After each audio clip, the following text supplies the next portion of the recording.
Bismillahirrahmanirrahim. Assalamualaikum warahmatullahi wabarakatuh. Selamat pagi anak-anak kelas 1 yang soleh dan solehah. Mudah-mudahan kalian semua dalam keadaan sehat walafiat ya.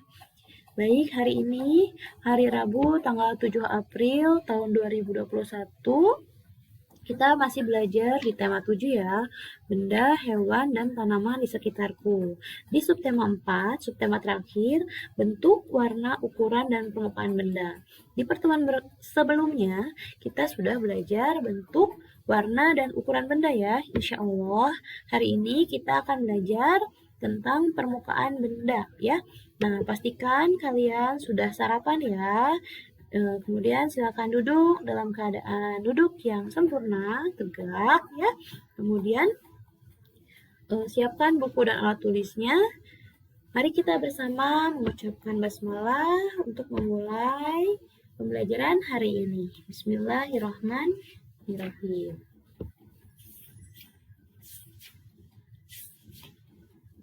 Nah, anak-anak, ayo kita amati gambar berikut ya.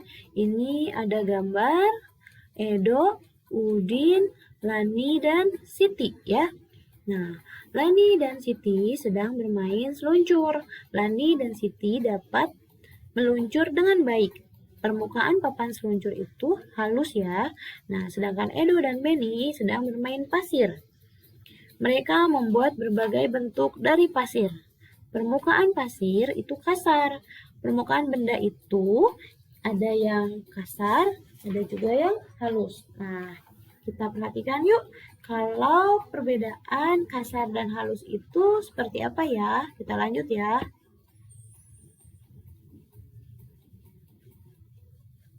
Nah, permukaan benda itu terbagi menjadi dua ya.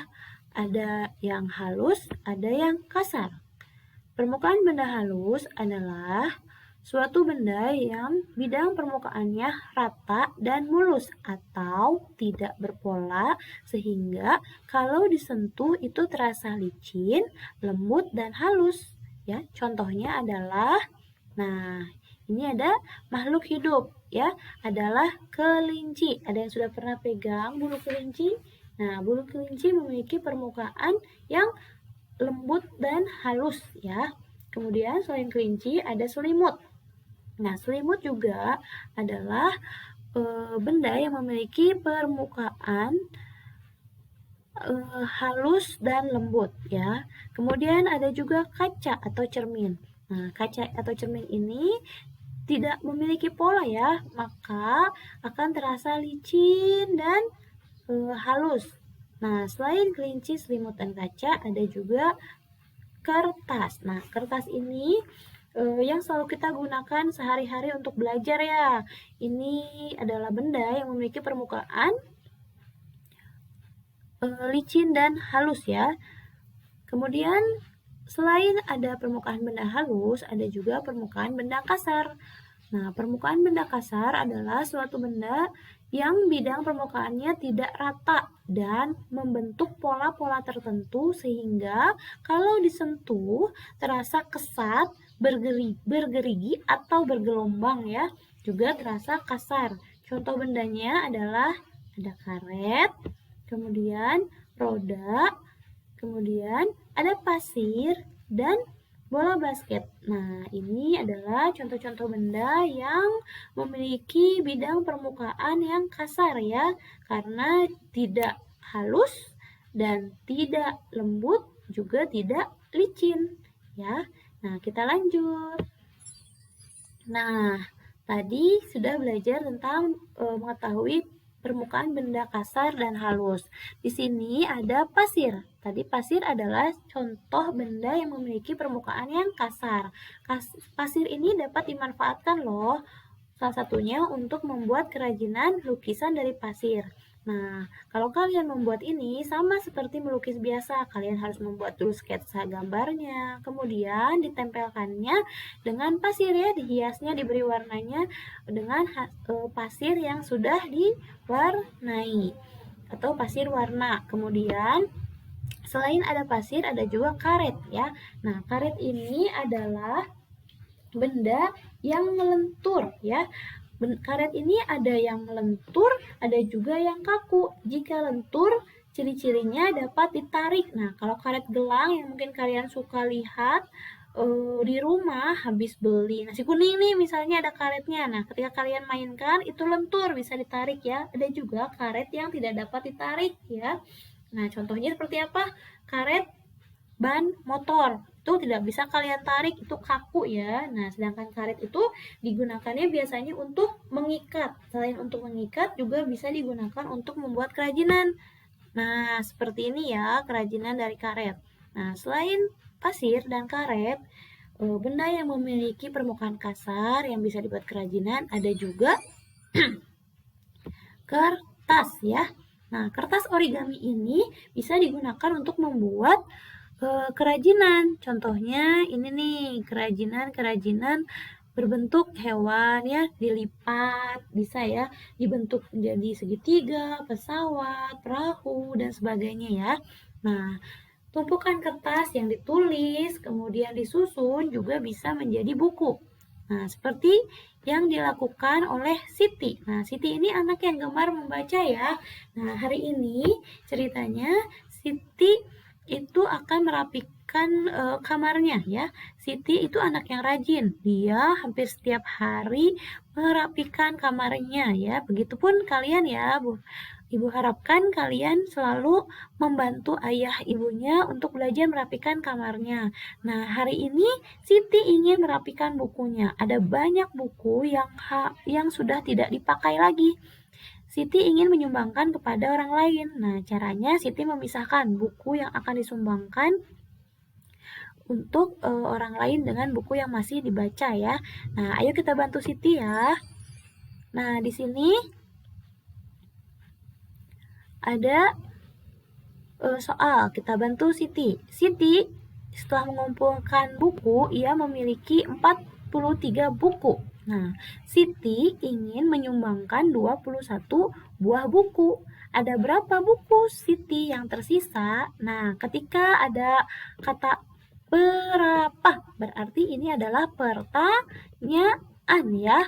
Nah, buku Siti yang tersisa. Ketika ada kata tersisa, nah kita harus bisa membaca kalimat, mengartikan dengan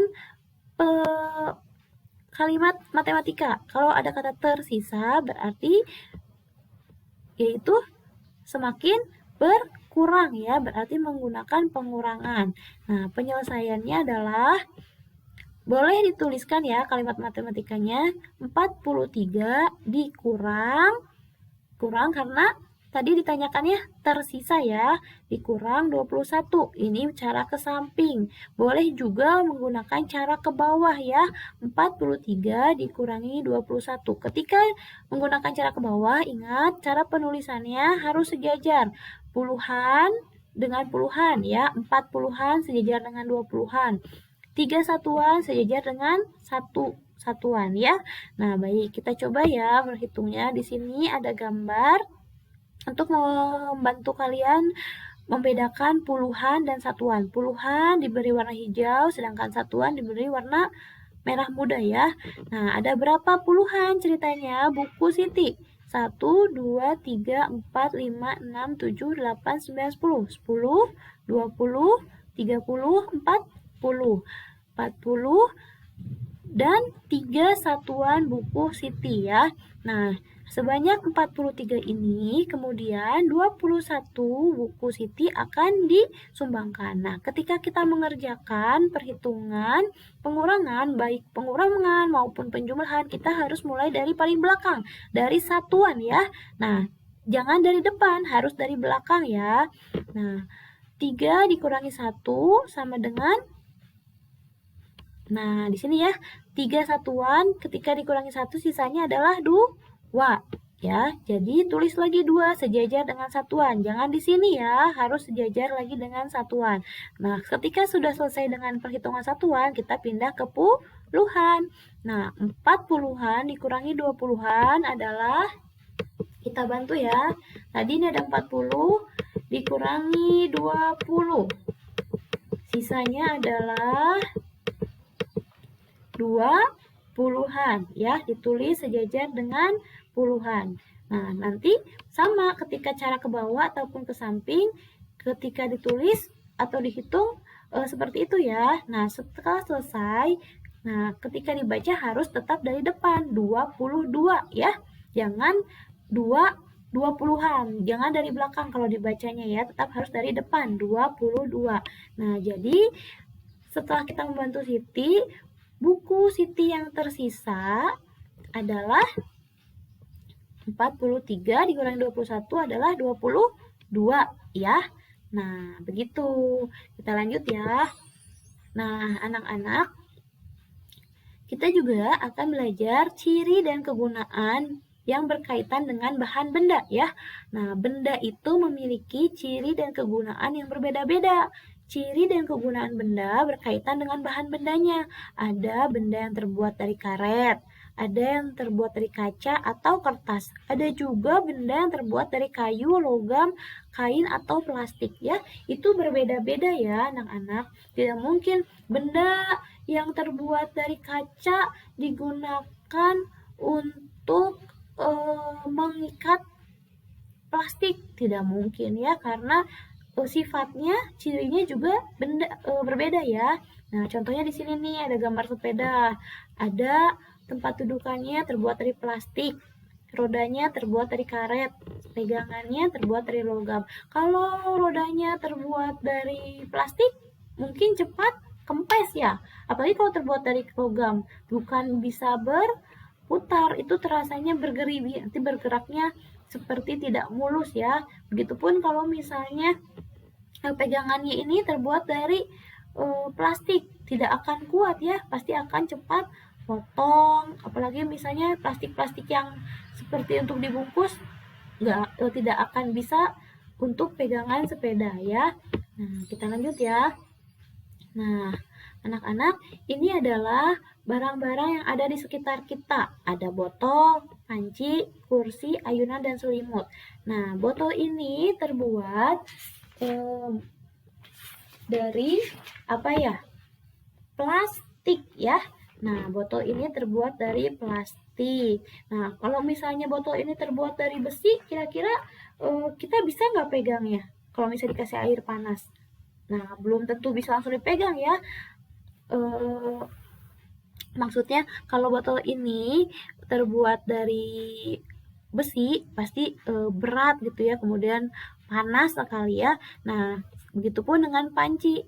Panci ini terbuat, kayu. Kursi dulu deh. Kursi terbuat dari kayu ya. Kalau kursinya terbuat dari plastik, pasti tidak bisa dipakai duduk seperti ini ya, karena tidak akan kuat ya. Jadi ini kursi digunakan untuk duduk, sedangkan botol digunakan untuk tempat air.